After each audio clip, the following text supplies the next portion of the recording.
Hey folks, welcome to first official video by me. Thanks for joining me. I'll give you guys a glimpse of my place, I guess. So that was my house that we just passed. That's my dad's place right there on the property. And back here is my workshop. My name is Sam. Welcome to Team Premier here, Premier Racing. A lot of people always tell me that I should really share more of the videos, the things that I'm doing, because I'm always working on stuff and doing random things. So I figured I'd do an introductory video, kind of kick things off, maybe take this social media thing seriously if I have time. Maybe not, we shall see. I'm located in Florida, and this is my place. It's still under construction. This is my truck, F350 dually. Got the 24-inch big hole Alcoa wheels, 37-inch all-terrain tires. Got the custom front bumper, custom headlights, got a winch on the front. Got my custom glow-in-the-dark American flag fender badges. This is my toy. Back of the truck, that's my custom rear bumper, rear tail lights. Got the train horns on there. Don't know if you can see those. And got airbags, my airline fitting so I can have air. Yeah, so anyways, this is my place. Welcome. I got 5 acres out here, so this is life. That's the shop. It's a 60 by 40 pole barn that I decided to enclose. I'm still finishing it up, as you can see. You can see some of the wood exposed still. I'm still working on that, but I've got a 8x8 post, and then on the sides here are 6x6 posts for the sidewalls. Yeah, 60 by 40 space. So that's my storage container. I got a bunch of equipment and stuff in there. Ignore that. That's my tire machine and my brake lathe. Here, I still got to do the lean-to here. I'm doing a lean-to from that end to that end, so it's going to be 40 feet long. And then I'm going to come out 20 feet here. And I'm going to do asphalt all down here so I can just drive up under it. That slab is for my Ingersoll Rand 120-gallon air compressor. It's going to sit right there. It's actually in my storage container right now. Give you guys a tour of the place.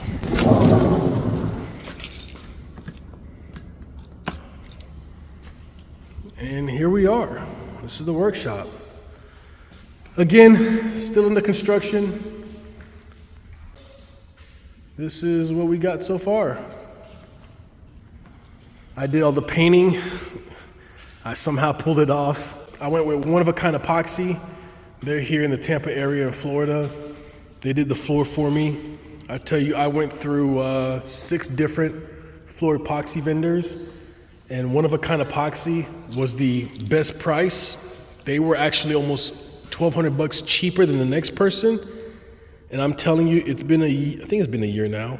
And this thing is absolutely perfect. I mean, the floor is beyond what I thought it was going to come out to be. So I'm really, really happy about it. I've got 2 9,000-pound lifts in here. The lights are high bay lights from Hyperlight, actually. They actually use some of my photos for their advertising now. I got 13 lights up in here. After I got the framing done, I had drywall put up. I did all the painting. That took me forever. It's not perfect, but it's my slice, and I think it looks great. I went with the new age cabinets, so I got those in there. I got some custom workbenches made, which I thought turned out great. So I got that one's a 2x6, and that one's a 2x8 on that wall right there. And these are the same 2x6s for tables, 2 by 6 foot. So, and then I went to Home Depot and got some shelves. So I've got shelves next to each workbench so I can put the parts for each car on the shelves there. So yeah, this is my spot. My little desk here, my computer on it, my reclining couches, 65-inch flat screen TV there. I got Polk Audio soundbar with a subwoofer, and then I've got Google Nest speakers right there on that wall and right there. I've got a Google Chromecast audio adapter on the soundbar and the subwoofer. So right now it all ties into my Google Nest speakers. So I can broadcast to all the speakers at once. It sounds really good in here. I finished all the air lines not long ago. So I've got an air drop for each workbench. I wanted it to be convenient. I wanted to have air all over. I didn't want to have to drag hoses all over the place all the time, right? So air drop here. That right there is going to be my welding table. So I have my welding table there. I've got my grinder there. I'm gonna have a belt sander, floor press right here, and welder, plasma cutter gonna be there. That's why I have the power outlet there, and that air supply for that area right there. So that air supply is for that workbench, that one's for that one, and so on, right? I put an extra drop on this wall here. I put one over there, and then I put one there as well. Plenty of air access. If I want to take air outside the doors, I can. You know, for whatever, I just got to put the hose up and run it out. It's been a lot of work. I first started working on the building about 4 or 5 years ago. And obviously COVID caused a lot of slowdown in the county work, getting approvals and all that stuff. So it took a little bit longer, to get things done, but that's where we're at. I still got a lot of stuff to do. I've got the welding table to still put over here. I've got a parts washer to put over here. I've got the belt sander and stuff that I talked about already, the floor press. And I'm gonna have a 4x4 CNC, plasma cutting table, basically. So I can cut my own brackets. I'm gonna be cutting my own brackets for my cars, for if I'm building custom air dams or whatever the case is, custom dash mounts or, whatever, I don't know. But I'm gonna get a 4x4 plasma cutting table so I can just, load a file and draw my stuff and cut it myself. So I'm still kind of going through and organizing things. I'm not done yet, but it's all still in the works. Right here, I'm gonna move the couches back another foot. I got an engine block that I'm cleaning up right now. I'm gonna do a table with the engine block on it. That'll be sitting right here. I still gotta put all my automotive certifications and my degrees and stuff on the wall here. Just kind of things that make my own spot, you know what I mean? I still gotta finish, putting up my race car artwork and my posters and stuff like that. I still gotta do all that. I still got the toolbox, my new toolbox. I still gotta put the new toolbox together and get it in here. That's gonna be sitting with that one, where the roller one is. That roller one's my race box. I usually keep it in my race trailer when I go to the racetrack. So I do a lot of SCCA racing. So that's why you see these 3 cars over here. This car right here, that's what that motor's for right back there. So this is a 2008 Mitsubishi Lancer ES. NA non-turbo, it's not an Evo. The race class I run this in does not allow turbochargers, so this is just a NA motor. Yeah, I'll probably do a separate video to kind of go into details about each car. It'd be a really, really long video. So that is a 2002 Volkswagen GTI. That motor and that transmission are actually in my storage container that's outside that I showed you earlier. So that one's currently in build. This one's pretty much done. I got the motor on the stand back there, so I'm gonna be selling this one afterwards. So yeah, that's a Volkswagen GTI. Motor and trans already built and done. They're just in my storage container. And I gotta put that back together. This one, fully completed. This is my 95 Mazda Miata race car. This is the one that I actually race all the time now for this season. I'll probably do individual videos for each car, just kind of create some more content. So that's what that is. I love driving this thing, man. It's so much fun to drive on the track. This is my boo right here, This is my 2006 Subaru STI Hawkeye, obviously. And this is an ESX edition. If you don't know what an ESX edition is, you should look it up. They're very rare. This bad boy right here, I bought it at an auction in 2010 while I was deployed in Afghanistan, actually. I saw it at an auction in Georgia and I was like, whoa, what is that? So I started doing some research on it. I never heard of an ESX before. Found out what it was about and didn't realize how rare these were. So I picked one up. This car's been a nightmare kind of situation with it. Took it to a shop, then COVID happened. Shop shut down during COVID. I lost 20 grand pretty much. Okay. So yeah, it was kind of a nightmare, like I said. But again, that'll be a separate video. We'll go into details about that. I hope people enjoy the content. This is just my workshop. This is not my everyday life. I actually got I got a real actual corporate job that I have to do. I think this is kind of a great, introductory video to what we're gonna be trying to build here. Since I'm still under construction, I'm still putting stuff together. There's a lot more good content to share. I've been posting videos on Facebook, my personal Facebook page, and people just always ask me questions about like, what am I doing next? Like, what did I do next? Yada, yada. Who did I hire? So stuff like that. So I'll tell you right now, this entire place, me and my dad did about 80% of it.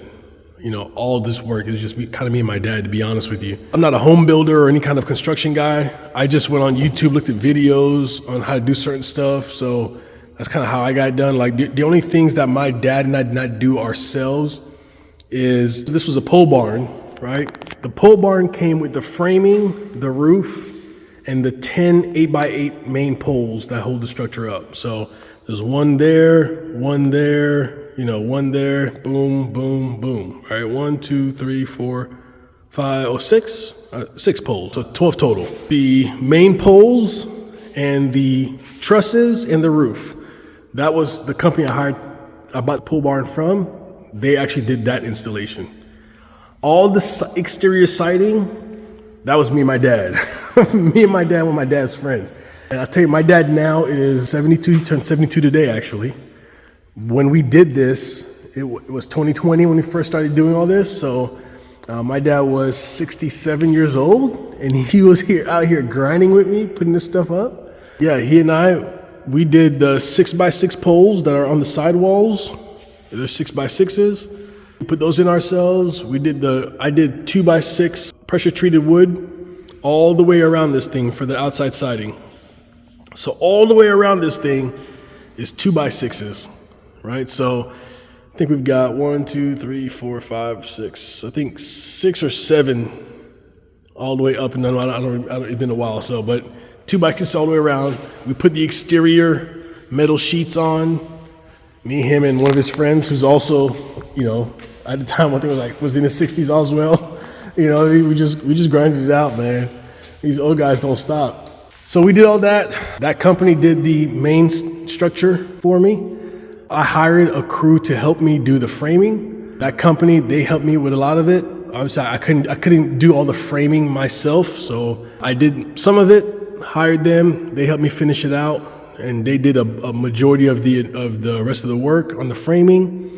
And then the concrete and the epoxy flooring, I hired a company to do that. Right, so I hired a guy to help me with the doors. I couldn't get the doors up myself, obviously, but I had the equipment, all that jazz rented, so I got some help with that. The drywall, we did most of the drywall, and then the ceiling is 16 feet high. Had to get some help with that one. Putting the drywall on the walls, the painting. What else? The lifts, putting the lifts in. We did all that. We grinded out on that quite a bit. So yeah, all the electrical. I did all of the electrical in the building myself based on YouTube videos, and then Googling my county's inspection requirements for permitting, because I wanted this to be permitted. I live out in the country, but I didn't want in the future for there to be any issues, about not permitting. So I did pull permits and got my permits approved and all that jazz. So I did all the electrical based on the county guidelines so I can get my permit. So all the electrical, that was a beast. Obviously, it probably took me, between work and free time, it took me probably a year to get all the electrical done, but got all that done. So, I just can't believe it's here now, but to see the work that I put in, I put all the outlets in, did all that stuff myself, right? So it just feels really good to see the end result finally. But this is where we are. I've got outlets all over the place. I went overkill. I just want to make sure I had enough to do whatever I wanted to do, or move things around if I decide to move things around. So I got outlet there. There's one there, one here, boom, one up there. I got one by the trash can here. There's one somewhere in this spot. There's one behind the cabinets. Another one there. What else? Yep, up on the wall here. Up on the wall there for the workbenches and for the lights. I mean, I got outlets everywhere in this place. So just to kind of show you how I structured the workbenches, I put an outlet here so I can use tools on the workbench. That switch is for that outlet, so I'm gonna put an overhang light. So if I need light to see whatever I'm working on, and if I need additional lighting to see what I'm working on the workbench, you know, I can just hit that switch and then that'll power that outlet. So I got that above all three workbenches. And then I just got random, extra outlets above the workbenches to plug in my tools and use them however I need. So I think this is kind of really a good initial video to kick things off, kind of get you familiar with what I've got going on here. A lot to still do. I still got 2 more TVs to put up. I got that 65-inch there. I've got another 65-inch going on that wall, and then another 65-inch going on the wall there between the 2 lifts. So that way, if I'm working on this end of the car and I want to watch TV or whatever, I can see it. If I got the cars the other way around, I can look at that TV there and see it. From my desk, I can watch TV here. So I got 2 more TVs to install. I've got 4 fans to install. I'm gonna put a fan on that corner, 1 there, and on the opposite sides here, so that way I can keep it cool. I've also got 2 AC units to still put in, 1 going there, 1 going there. I'm doing 2 really large mini split AC systems, so I'm putting those up here as well. Yeah, just the rest of the tools and the equipment I gotta get, laid out. But we're getting there. At least I got a space to use now. I hope some of you stick around, hope you enjoy the content that I'm going to try to put together when I can. Thanks for watching. I greatly appreciate it. If anyone's got any questions about anything or any information about it, whatever, or who I use or stuff like that, feel free to reach out. And it is already dark out. Sweet. So, all right, folks, you all have a good one. I'm going to go ahead and hop in the truck here and get my butt to the house.